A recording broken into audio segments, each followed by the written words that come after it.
झारखंड आने वाले हैं। ताबड़तोड़ 3 जनसभाओं को जेपी नड्डा संबोधित करेंगे। अब ये जगह कौन कौन सी है? बोकारो, धनबाद और जामताड़ा में चुनावी जनसभा को संबोधित करने वाले हैं जेपी नड्डा। एनडीए उम्मीदवार के पक्ष में चुनावी माहौल बनाते हुए नजर आएंगे स्टार प्रचारक बीजेपी के जेपी नड्डा। और ऐसे में बोकारो, धनबाद और जामताड़ा में उनकी 3 सभाएं होने वाली हैं।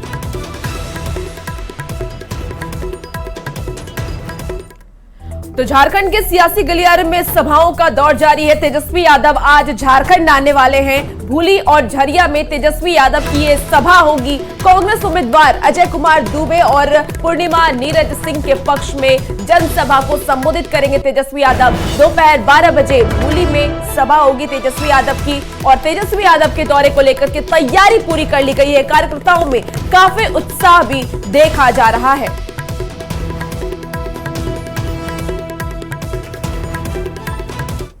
तो वहीं झारखंड के स्वास्थ्य मंत्री बन्ना गुप्ता के बोल बिगड़ गए। जी हां, हेमंत बिस्वा शर्मा को उन्होंने चीनी आइटम कह दिया। लिखो फेंको पेन की तरह हेमंत बिस्वा शर्मा है, ये कहते नजर आए। उग्रवादियों से सांठगांठ और भ्रष्टाचार में लिप्त हैं हेमंत बिस्वा शर्मा। एक बड़ा बयान जो है वो बन्ना गुप्ता की तरफ से विवादित तौर पर दिया गया।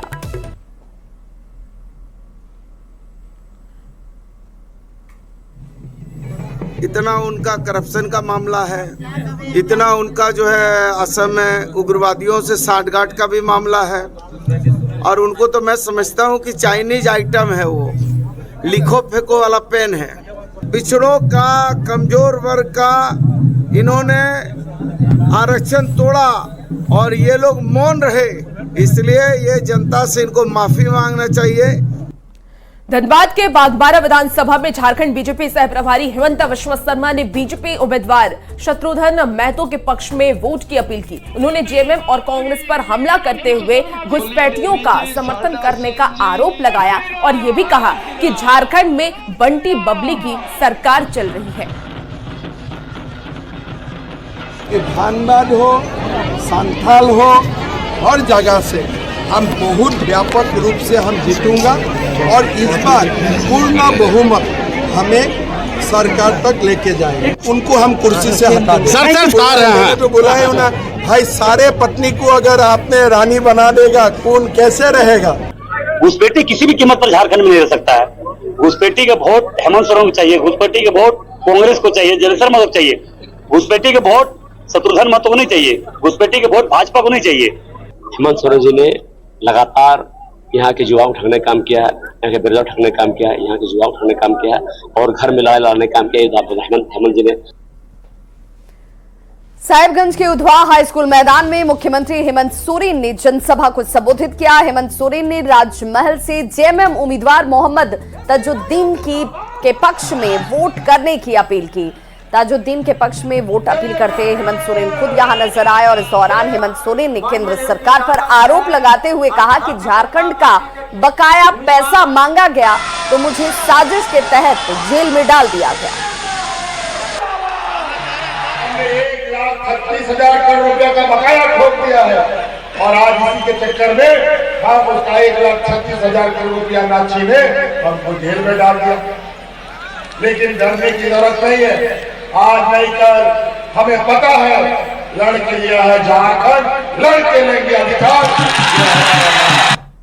तो गिरिडीह के बागी बीजेपी नेता निरंजन राय को मनाने का मिशन अब कामयाब हो गया। हेमंत बिस्वा शर्मा और निशिकांत दुबे की मान मनौवल पर निरंजन राय मान गए और बाबूलाल मरांडी की राह आसान हो गई।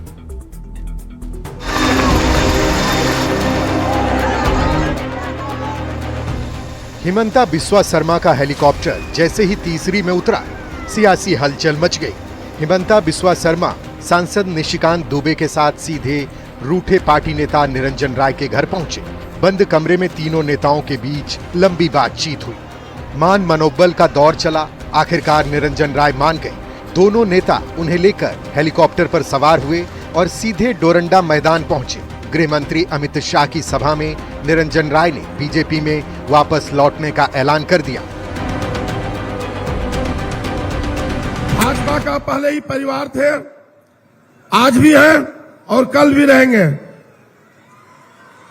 कल भी थे, आज भी है, कल भी रहेंगे।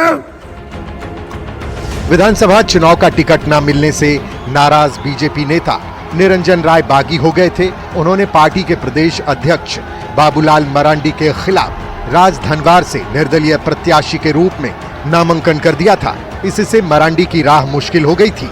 हिमंता बिस्वा शर्मा और निशिकांत दुबे मिशन पर निकले। निरंजन राय को समझाया बुझाया और विधानसभा चुनाव की उम्मीदवारी वापस लेने के लिए राजी कर ही लिया। गृह मंत्री अमित शाह ने उनका बीजेपी में तहे दिल से स्वागत किया। आदरणीय गृह मंत्री माननीय अमित शाह जी का हम अपने राजधनवार विधानसभा और हम अपने पैतृक भूमि पर उनका हार्दिक अभिनंदन करते हैं। इस बार निरंजन राय जैसे कई नेताओं की बगावत से कुछ सीटों पर बीजेपी की राहें मुश्किल हो गई थी, पर हिमंता बिस्वा शर्मा और निशिकांत दुबे का प्रयास रंग ले आया। एजाज अहमद, न्यूज़ 18 गिरिडीह।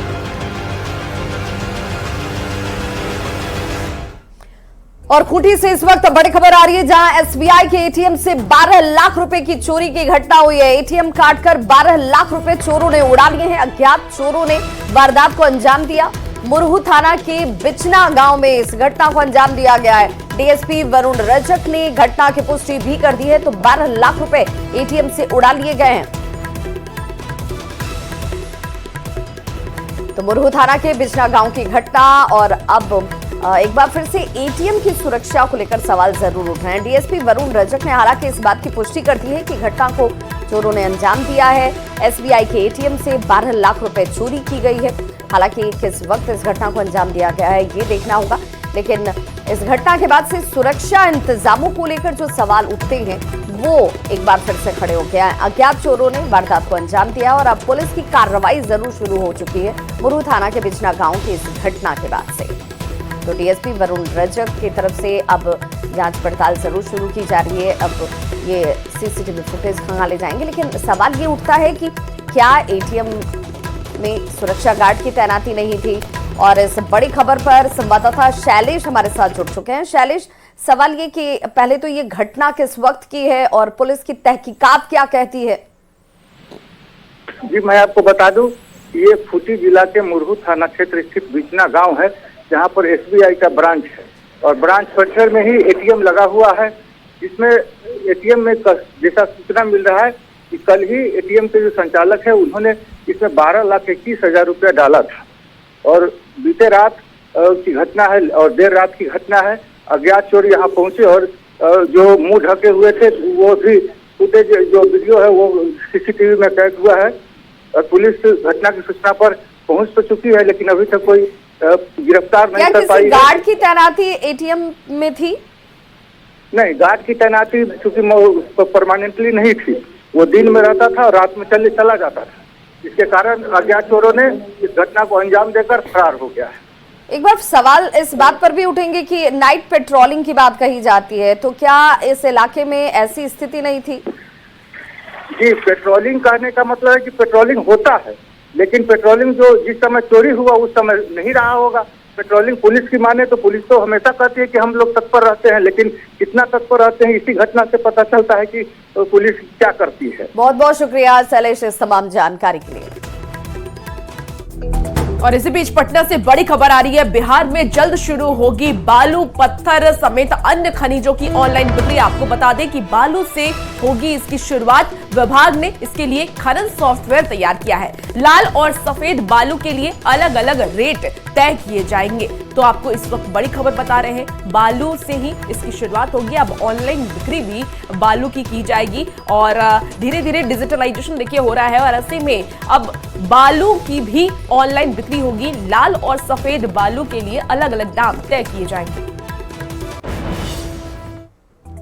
और अगर आप राजधानी पटना में ड्राइविंग करते हैं तो सावधान हो जाइए, क्योंकि पटना ट्रैफिक पुलिस अब ट्रैफिक नियमों के उल्लंघन को लेकर सख्त एक्शन मूड में आ गई है। ट्रैफिक पुलिस ने 133 लोगों के लाइसेंस, ड्राइविंग लाइसेंस जिसे कहते हैं, उसे रद्द करने के साथ ही 5,691 लोगों का लाइसेंस सस्पेंड करने का भी फैसला कर लिया है। इन सभी ने ट्रैफिक नियमों की अवहेलना की है। ड्राइविंग लाइसेंस कैंसिल होने के बावजूद अगर आप ड्राइविंग करते हुए पकड़े गए तो न केवल आपका वाहन जब्त किया जाएगा, बल्कि आपके खिलाफ आपराधिक मुकदमा तक चलाया जाएगा। तो 5 बार अगर आपने नियम तोड़ दिया ऐसे लोगों तो की कुछ लिस्ट निकाली है जिन लोगों को के द्वारा बार बार रिपीटेड ऑफेंस किए गए हैं, जिनके द्वारा 5 से अधिक बार उनके ऊपर चालान हुआ है और कम से कम 2 तरीके के चालान उनके ऊपर हुए हैं। ऐसे 5,691 लोगों का लाइसेंस सस्पेंड करने के लिए हमने जो डीटीओ कार्यालय है उनको अनुशंसा की है। साथ ही साथ ऐसे भी कुछ लोग हैं जिनके ऊपर 20 से भी अधिक चालान हुए पिछले 6 महीने में, उनका हमने लाइसेंस कैंसिल करने का प्रस्ताव भेज। राजधानी पटना में अगर आप किसी भी तरीके से ड्राइविंग करते हैं तो आप सावधान हो जाइए, क्योंकि ड्राइविंग में लापरवाही और ट्रैफिक नियमों को तोड़ना आपके लिए भारी पड़ सकता है। दरअसल ट्रैफिक डिपार्टमेंट ने एक बड़ा फैसला लिया है और फैसला ये है कि ट्रैफिक नियम अगर आप तोड़ते हैं तो आपका लाइसेंस सस्पेंड कर दिया जाएगा या फिर रद्द कर दिया जाएगा। 133 ऐसे लोग हैं जिनका लाइसेंस रद्द करने के लिए ट्रैफिक विभाग ने परिवहन विभाग को सूची भेज दी है। इसके अलावा 5691 ऐसे लाइसेंस हैं जिनको सस्पेंड करने के लिए पटना के ट्रैफिक एसपी ने परिवहन विभाग को भेज दिया है, उनकी सूची भेज दी गई है।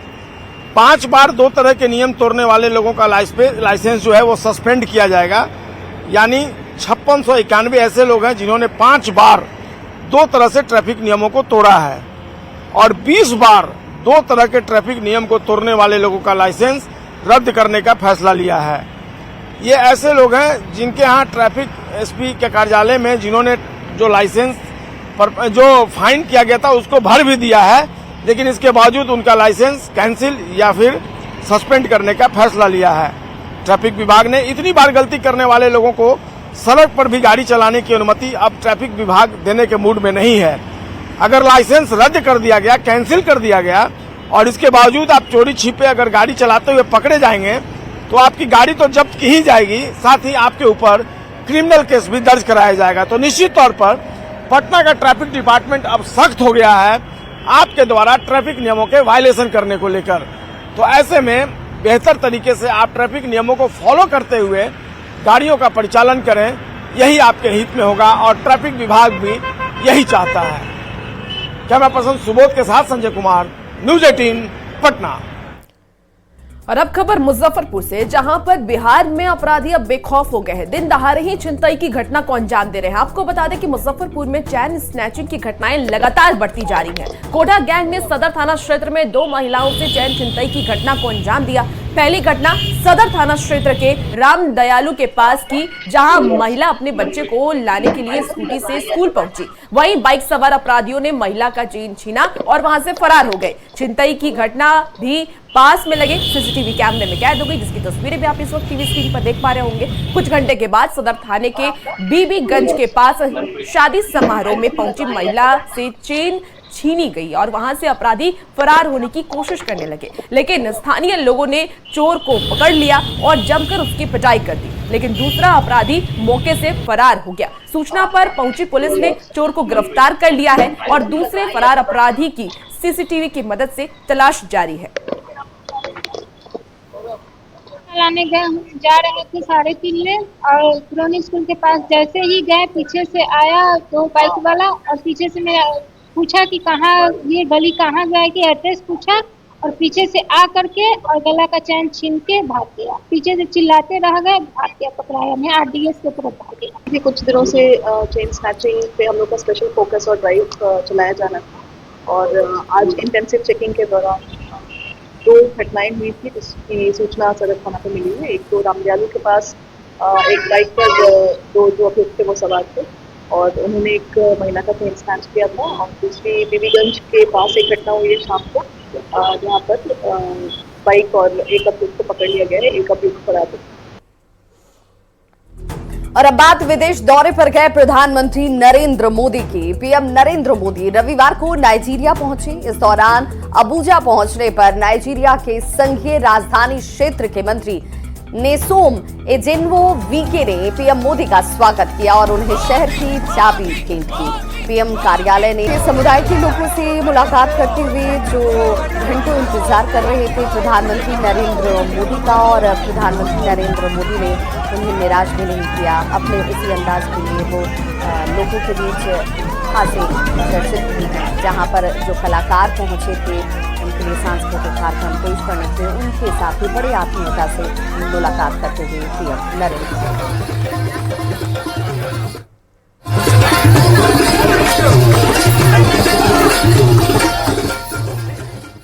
और अब खबर बिहार से। पटना में 15 अगस्त 2025 से मेट्रो चलाने की योजना है। आपको बता दें कि मलाही पकड़ी से बैरिया तक पहली मेट्रो ट्रेन चलेंगी। प्राइमरी कॉरिडोर के लिए सरकार ने इसके लिए रकम भी दे दी है। डीएमआरसी को सरकार ने 115 करोड़ 3 बोगी वाली मेट्रो ट्रेन की खरीद को लेकर के रकम दी गई है। बता दें आपको कि पटरी लिफ्ट स्केलेटर की भी खरीदारी होगी।